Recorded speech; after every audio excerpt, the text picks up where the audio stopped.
રાજકોટ મનપાના જંગમાં આરોપ અને પ્રત્યારોપ યથાવત જોવા મળી રહ્યા છે। વોર્ડ નંબર 15માં ચૂંટણીનો મામલો જોરદાર ગરમાયો છે। કોંગ્રેસના ઉમેદવારે ભાજપના ઉમેદવાર પર કર્યા છે આક્ષેપ। વશરામ સાગઠિયાએ નિલેશ હેરભાના ભાઈ પર લગાવ્યા છે આક્ષેપ। ભાજપ ઉમેદવાર નિલેશ હેરભાના ભાઈ છે એસીબીમાં પીઆઈ। મારા ભાઈ સામે આક્ષેપ આવ્યા વિહોણા તેવું નિલેશ હેરભાનું કહેવું છે।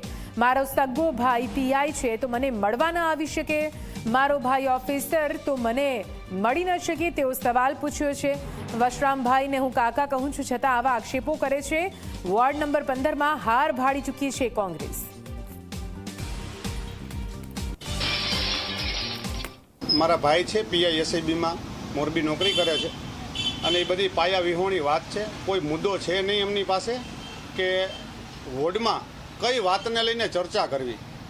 મારા ભાઈ છે, અમે મળતા હોઈએ છીએ પણ એને કોઈ પ્રચાર કરવાની જરૂર નથી। અમે અમારો પ્રચાર કરીએ જ છીએ।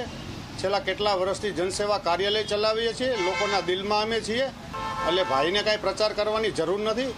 હા, મારો સગો ભાઈ છે તો ક્યારેક મુલાકાત થઈ હોય। બંને ભાઈ મારા નોકરિયાત છે, ગવર્મેન્ટ સર્વન્ટ છે, પણ એને આ મુદ્દાને લઈને કાંઈ લેવા દેવા છે નહીં। ચૂંટણી પ્રચારમાં એ કોઈ દિવસ જોડાય નહીં। બધાય પ્રજાને ખબર જ હોય કે ભાઈ કોણ છે, કોણ કેવું કામ કરે છે, કોણ કેવી રીતે કરે છે ચૂંટણીમાં કામ, પ્રજાને બધી ખબર જ છે। કોઈ ધમકાવાથી કે કોઈના કહેવાથી ડરવાથી કોઈ મત આપતા નથી। પ્રજા અત્યારે બધી ટૂંકમાં જુઓ તો સમજણ જ છે।